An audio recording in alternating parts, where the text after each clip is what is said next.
London, England, to appear in the overseas version of the new musical Showboat, written by Jerome Kern, lyrics by Oscar Hammerstein. Actress Marie Burke played the role of Julie. We'd been rehearsing for about a week, and Paul was late because he'd been playing in New York. We just finished, and there was a break when the door opened, and standing in the doorway was a tall, distinguished gentleman, and we all knew that it was Paul Robeson. Jerome Kern, who was 5'2", 3", perhaps, rushed from the piano stool, nearly sent it flying, and put his arms around Paul's middle, because that's about as far as he could get. Said, "My God, Paul, it's marvelous to see you. Now come on over here. I want to hear my song, Old Man River, sung by you, because I had you in mind when I wrote it." And Paul just walked up and put his arm on top of the piano, and this beautiful voice, this organ of a voice, came out, and he sang Old Man River, and we were all in tears. That old man River, he must know something, but don't say nothing. He just keeps rolling, he keeps on rolling along.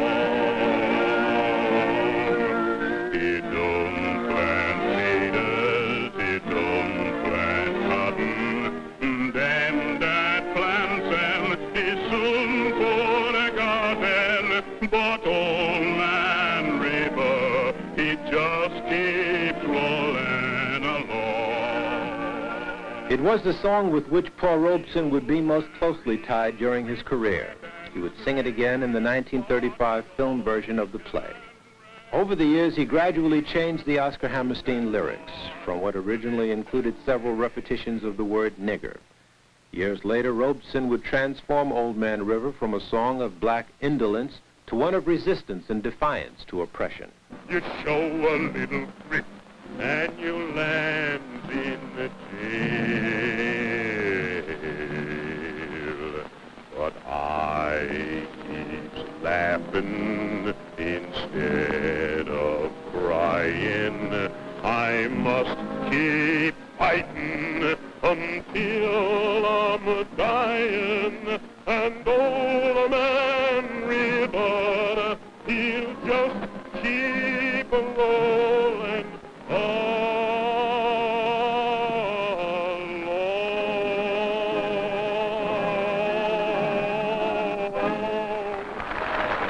Robeson was the toast of England. He was accorded unprecedented acclaim for a black man. He was revered by the theatrical lions because of his impressive 1930 portrayal of Othello in London. His prodigious intellect attracted the scholarly. His voice, lent to singing folk music, endeared him to the working class.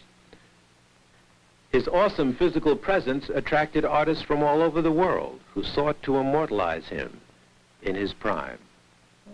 When Israel was in Egypt land, let my people go.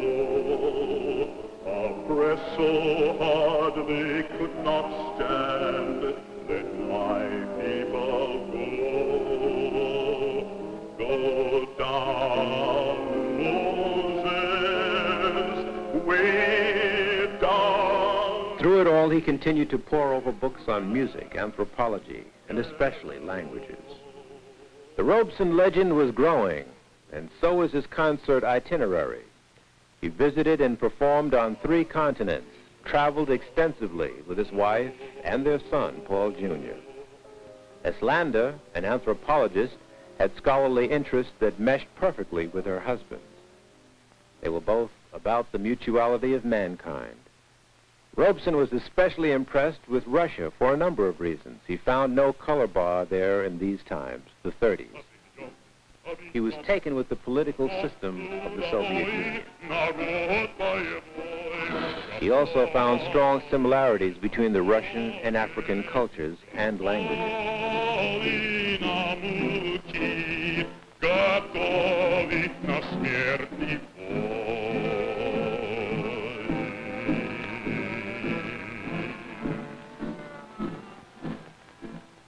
Хорошие ребята, жизнь по-своему переделают. Людьми станут настоящими людьми. His comments were picked up by the world press, but nary an eyebrow was raised, not even here in America. Robeson's film career was also mushrooming.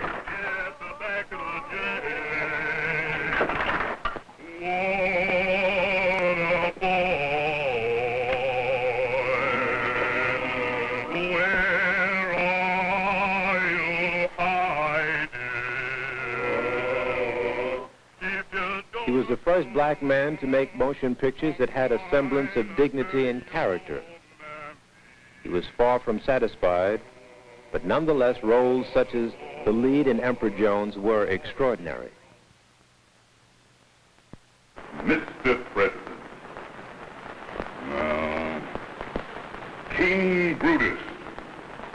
No, somehow that don't make enough noise. Smithers, cigarette.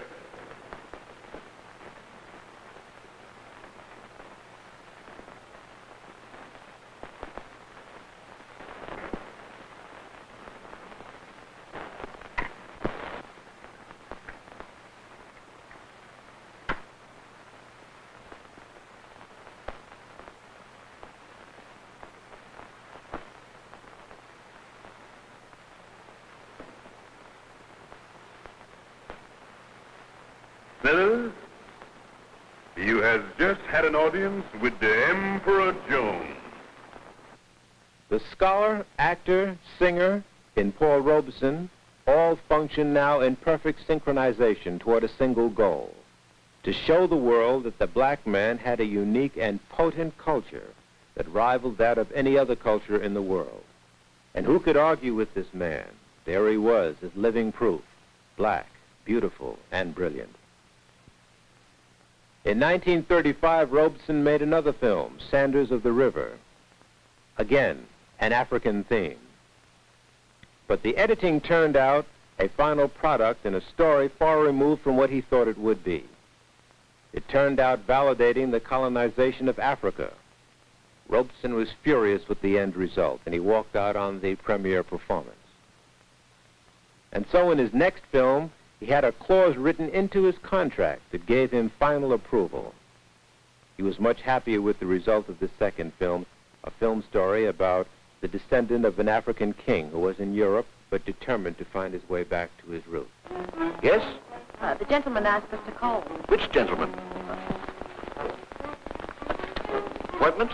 Yes, sir. This way. Don't call him, sir. No? Who shall I call him? Call him nothing. These people want to see Mr. Donizetti. Name, please? Mr. John Zinger. And Mrs. Zinger. Page. Take a seat.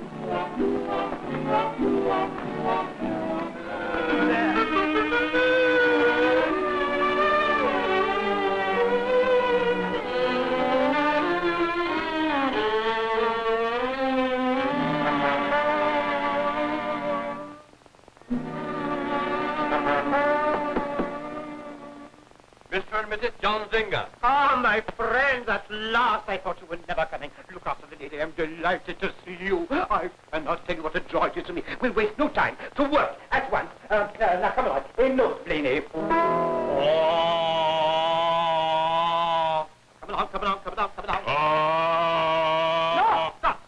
The breathing is all wrong. You see, the muscles for the breathing, they come from the diaphragm. So, and the voice, it comes from here. So, you see, voice, breathing, voice. Now, again, another note. Me.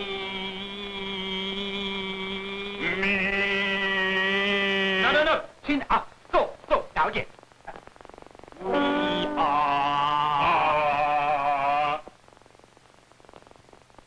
And now, we will try escape.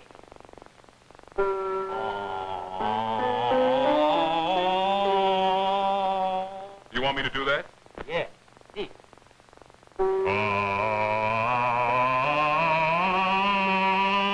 Good. Now I feel higher. Well, I came here to sing, not to make these noises. But my dear Philip, Mr. Donizetti really wants to help you. It's part of your training. I don't want any training. You smack me in the stomach and I sing la la la. Always been able to sing on the docks without being smacked in the stomach. And what's more, I can't sing with all this stuff on. I like to be comfortable. I'm not a tailor's dummy. John. Well, if they want me to sing, I gotta be free, not trussed up like a chicken. The mantle of fame had an unusual effect on Paul Robeson. He gravitated more and more to the working class of people. His songs were of them and for them. By 1937, he was booking most of his concerts with ticket prices that the poor could afford. As Robeson developed as an artist, so did he develop as a humanist. He resolved to lend himself to the cause of oppressed people wherever they were, whatever color they were.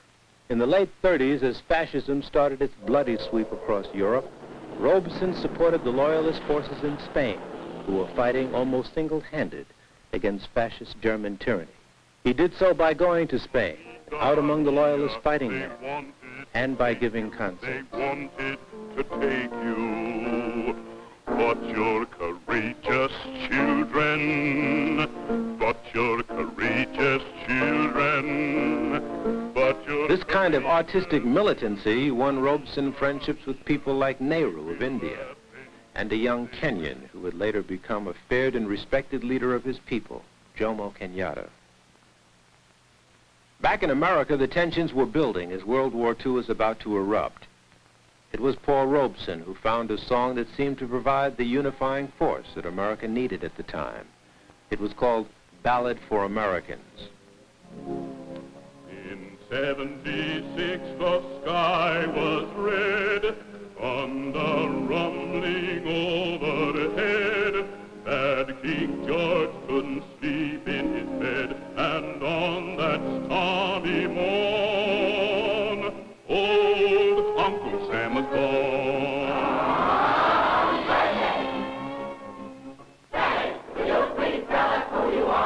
What's your name, buddy? Where are you going? Who are you? Are you an American? Am I an American?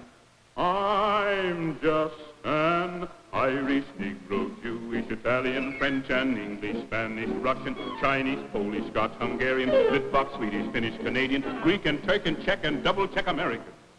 With the outbreak of World War II, Robeson threw his full energies into the war effort. He gave endless free concerts to raise American war bonds. He toured for the USO.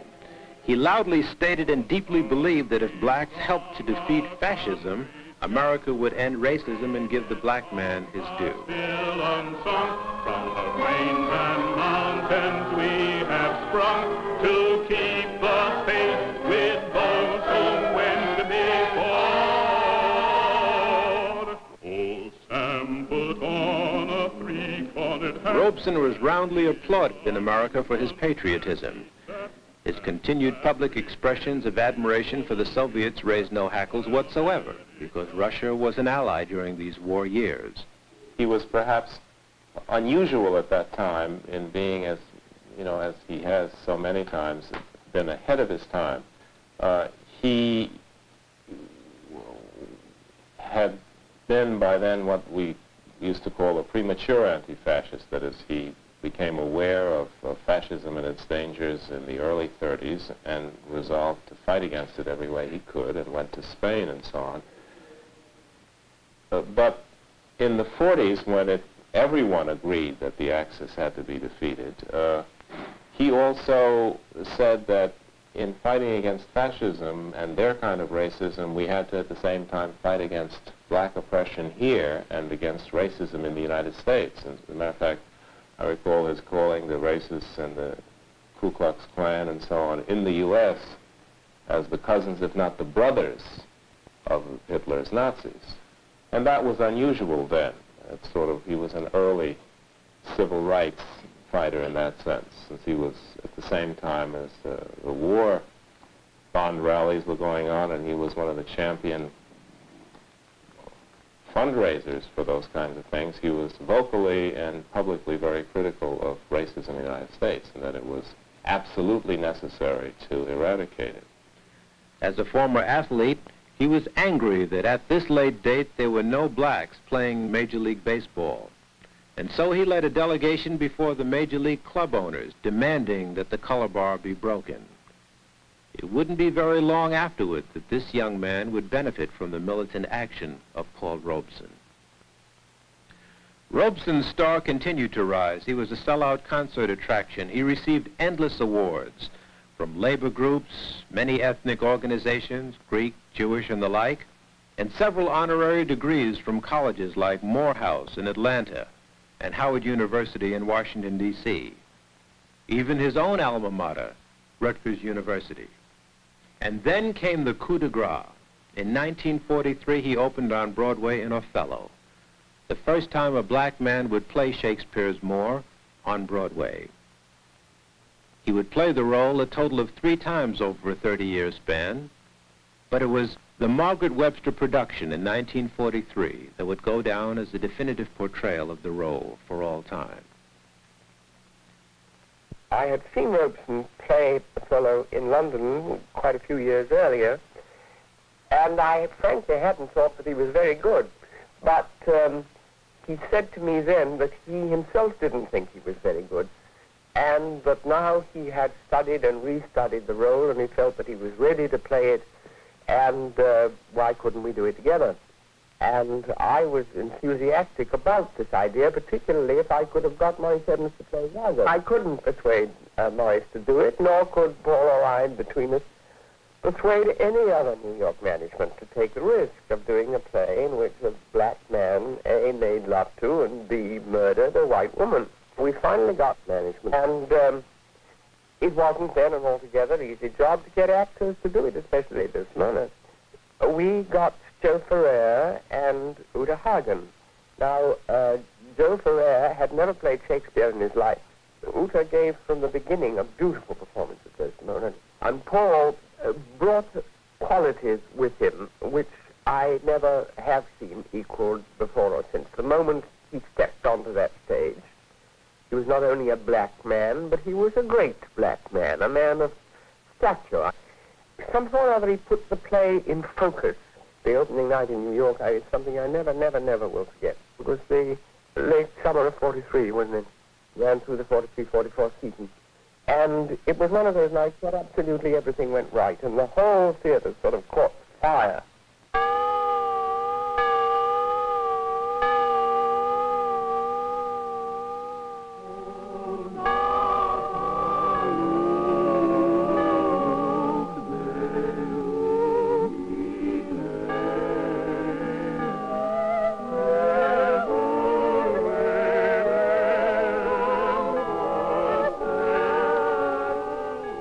It is the cause.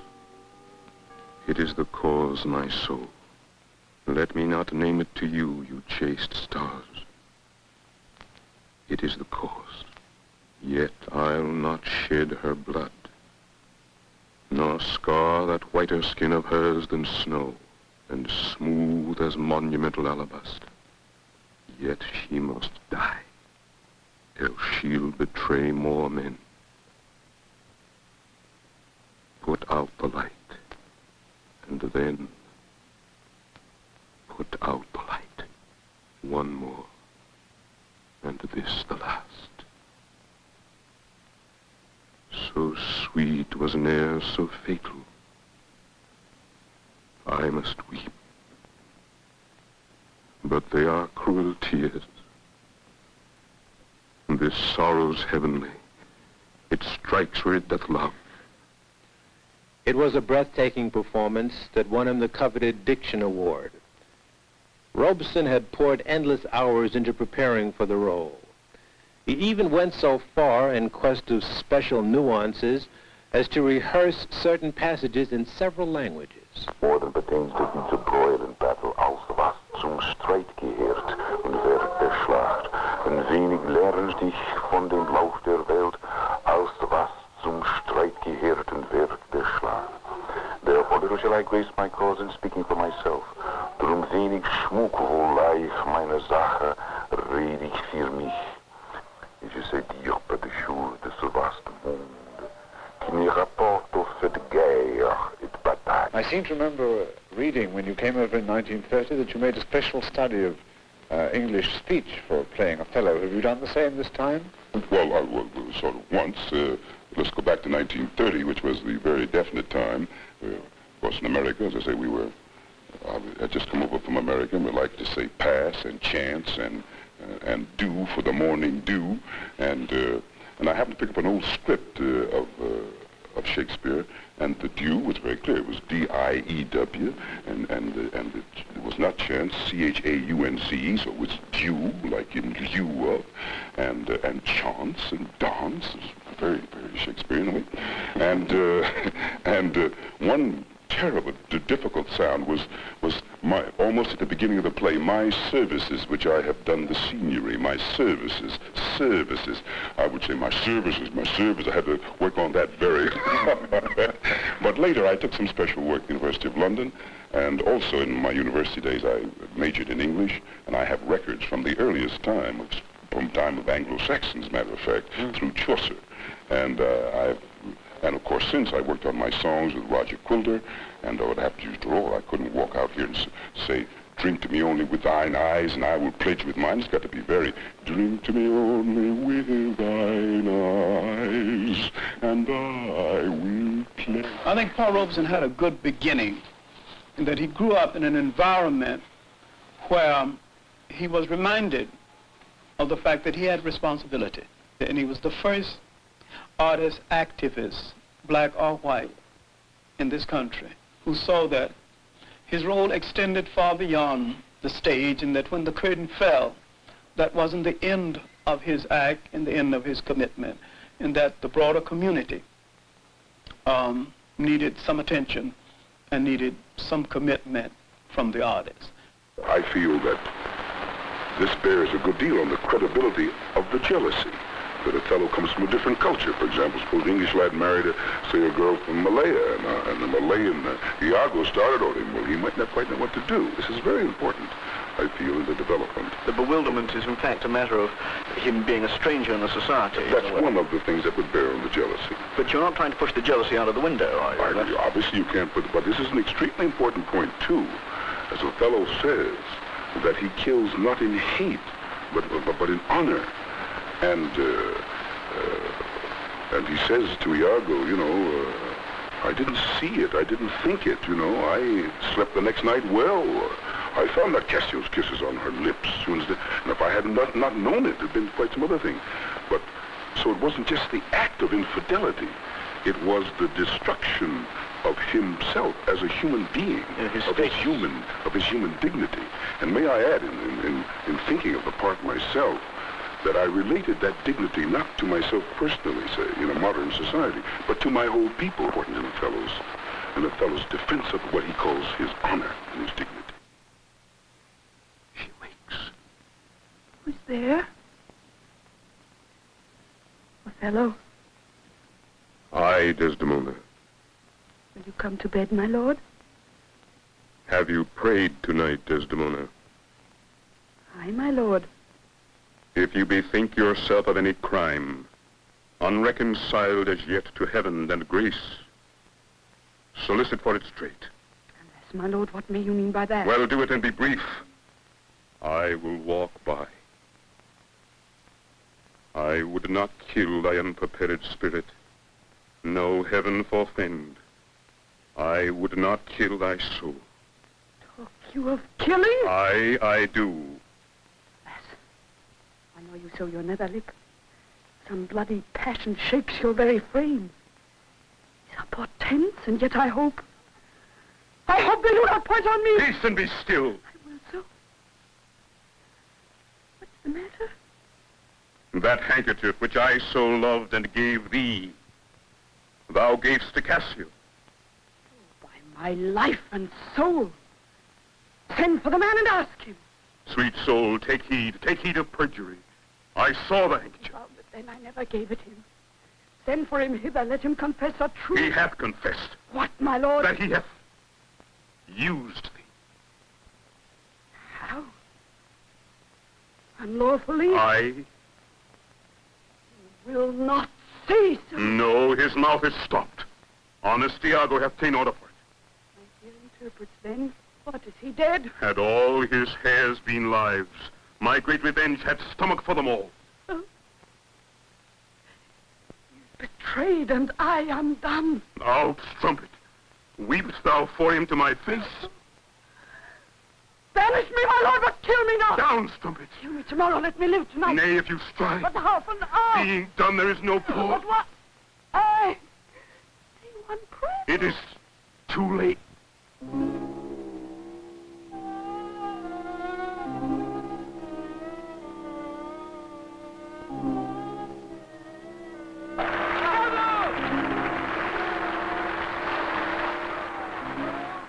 Why, it was almost too much, all of this coming out of a single human being. The whole nation and Western free world seemed to stand up and applaud Paul Robeson. He was a symbol that countless parents urged their children to grow up and try to be like. He was, quote, a credit to his race, unquote, a true giant among men. At a mammoth birthday party celebrating his 44th birthday at the 17th Regiment Armory, a galaxy of celebrities turned out.